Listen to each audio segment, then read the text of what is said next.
Bienvenue dans cette session de 15 minutes de grâce et de vérité. Nous allons tous ensemble louer le Seigneur de tout notre cœur avant d'écouter sa parole. Louange et honneur, gloire et puissance à l'agneau de Dieu immolé. Toutes les nations de la création se prosternent devant le roi des rois. Toute langue sur terre comme au ciel déclarera ta gloire et tout genou fléchira. En t'adorant, tu seras exalté, Seigneur, et ton royaume sera éternel, ô roi des rois.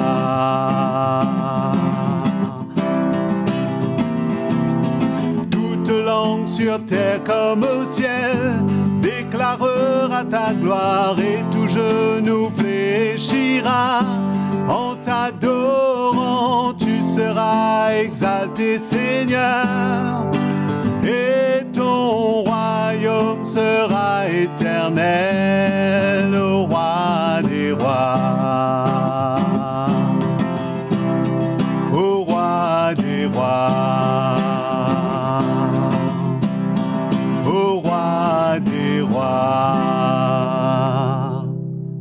Allons maintenant écouter la parole de Dieu. Bonjour mes frères et sœurs, c'est une grande joie de se retrouver encore aujourd'hui pour cette nouvelle session de 15 minutes de grâce et de vérité. Et nous abordons ensemble les épîtres de Paul aux Thessaloniciens. Aujourd'hui, nous allons prendre un petit peu de temps pour parler de cet encouragement que Paul avait fait aux Thessaloniciens de rechercher le bien. Alors il les encourage dans sa première épître, au chapitre 5, au verset 15. Il leur dit « Prenez garde que personne ne rende à autrui le mal pour le mal, mais poursuivez toujours le bien, soit entre vous, soit envers tous, abstenez-vous de toute espèce de mal. » On doit réaliser que l'apôtre Paul avait passé plusieurs semaines avec eux avant de partir.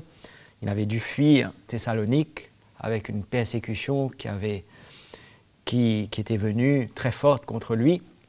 Et donc, il prenait soin, avec cette première lettre, cette première épître, de vraiment les encourager dans leur vie de tous les jours.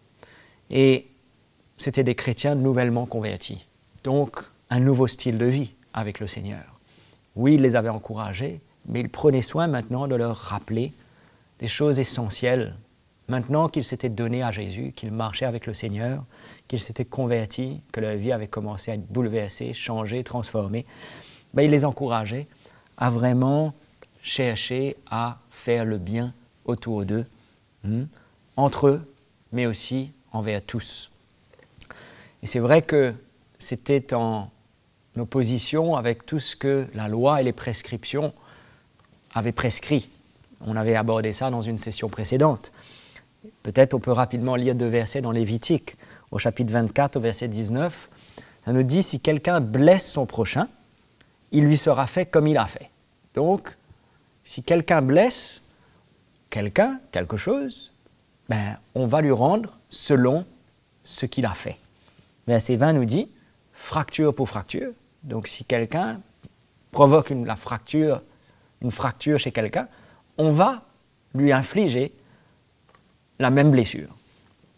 Œil pour œil, dent pour dent, il lui sera fait la même blessure qu'il a faite à son prochain. Voilà ce qui avait été prescrit au peuple d'Israël. Et Jésus, nous savons, est venu emmener un nouveau style de vie, n'est-ce pas? On l'avait lu dans une session précédente. Jésus dit dans Matthieu chapitre 5 au verset 38, il dit « Vous avez appris qu'il a été dit œil pour œil, dent pour dent, mais moi, je vous dis de ne pas résister aux méchants. Si quelqu'un te frappe sur la joue droite, présente-lui aussi l'autre. Si quelqu'un veut plaider contre toi et prendre ta tunique, laisse-lui encore ton manteau. Si quelqu'un te force à faire 1 000, fais-en 2 avec lui. Donne à celui qui te demande. Ne te détourne pas de celui qui veut emprunter de toi. Vous avez appris qu'il a été dit, tu aimeras ton prochain et tu haïras ton ennemi. Mais moi, je vous dis, aimez vos ennemis, bénissez ceux qui vous médisent, faites du bien à ceux qui vous haïssent. Faites du bien. Voilà. Non seulement recherchez le bien, mais faites du bien autour de vous. Priez pour ceux qui vous maltraitent et qui vous persécutent. Faites du bien. On avait parlé de l'amour de Jésus, l'amour de Dieu en nous. C'est vrai que cet amour nous pousse à faire le bien et aussi à rechercher à faire le bien autour de nous. D'ailleurs, Paul encourageait les Galates à faire le bien sans se relâcher, à persévérer toujours à faire le bien, comme finalement une semence. On va lire quelques versets ensemble dans chapitre 6 de Galates, au verset 7. Il dit « Ne vous y trompez pas, on ne se moque pas de Dieu. Ce qu'un homme aura semé, il le moissonnera aussi. Celui qui sème pour sa chair moissonnera de la chair la corruption, mais celui qui sème pour l'esprit moissonnera de l'esprit la vie éternelle. » Donc si on s'attache de plus en plus à des hommes et des femmes qui marchons par l'esprit, nous semons, ça veut dire nous nous donnons à de plus en plus être changés, transformés par le Seigneur. Et nous semons pour l'esprit, ça veut dire que nous donnons notre vie, nous sémons notre vie afin d'être de plus en plus remplis de l'esprit. Nous allons récolter une vie de l'esprit, nous allons récolter ce changement que le Seigneur va lui-même accomplir en nous, n'est-ce pas? Et il continue, au verset 9, il dit « Ne nous lassons pas de faire le bien, car nous moissonnerons au temps convenable, si nous ne nous relâchons pas. » Donc, quand nous semons, quand nous ne nous lassons pas de faire le bien et que nous semons au temps convenable, il y a un temps où on sème, où on se donne davantage pour faire le bien, mais on va récolter, frères et sœurs. On ne travaille peut-être pas pour le Seigneur, pour la récolte, mais c'est la bénédiction du Seigneur qui va nous donner au temps convenable ce qu'on aura semé. Il va s'occuper de nous, et je suis sûr que chacun d'entre nous, nous avons déjà expérimenté comment, quand nous servons Jésus de tout notre cœur, comment, quand nous nous donnons à lui, nous nous offrons à lui et nous donnons notre vie pour faire le bien autour de nous, Dieu s'occupe de nous. Dieu nous change, Dieu nous transforme, Dieu s'occupe de nous dans nos propres situations.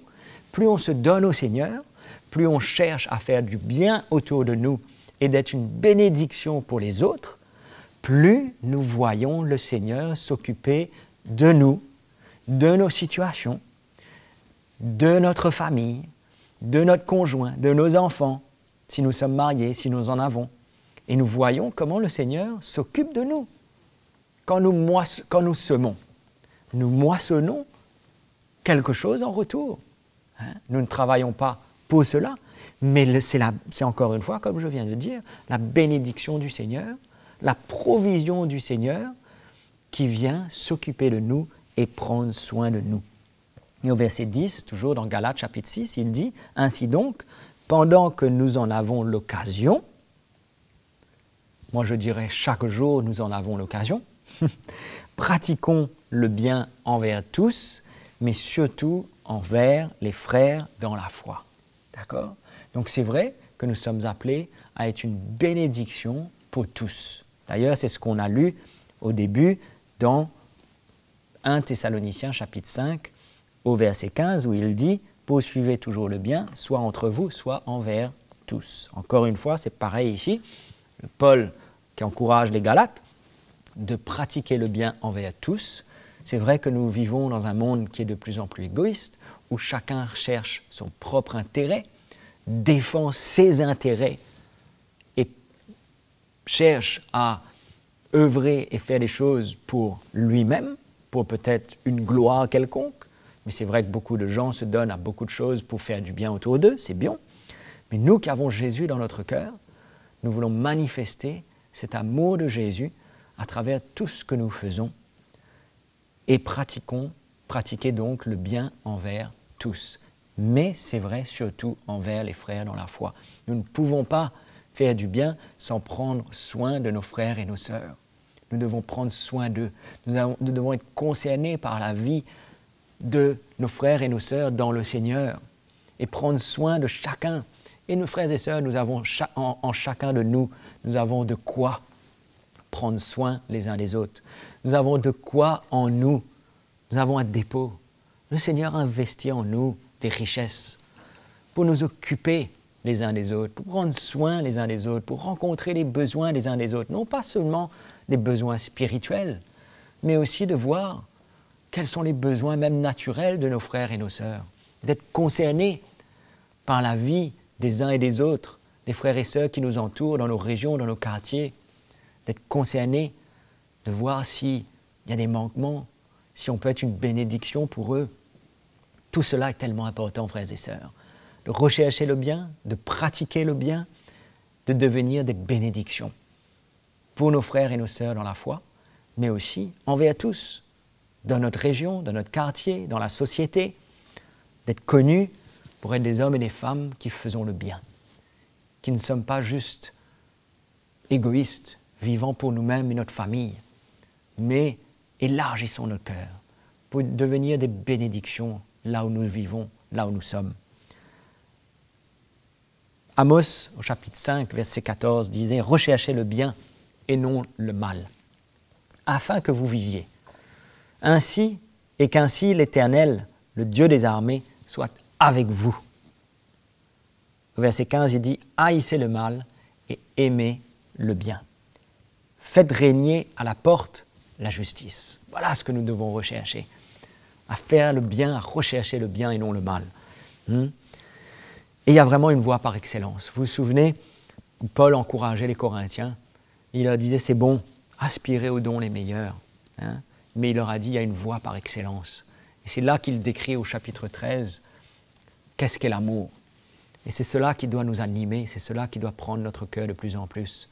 C'est que l'amour de Dieu et l'amour de Jésus en nous, c'est cela qui doit nous motiver, qui doit être cette locomotive, qui doit animer nos cœurs pour faire du bien autour de nous, pour être une bénédiction. Amen les frères et sœurs. Donc je veux vous encourager à rechercher le bien et rechercher à faire et à pratiquer le bien. Ne soyons pas égoïstes. Ne vivons pas juste pour nous-mêmes. La vie chrétienne, le Seigneur est venu dans notre vie, bien sûr pour nous sauver, nous, pour nous accorder le salut, la vie éternelle.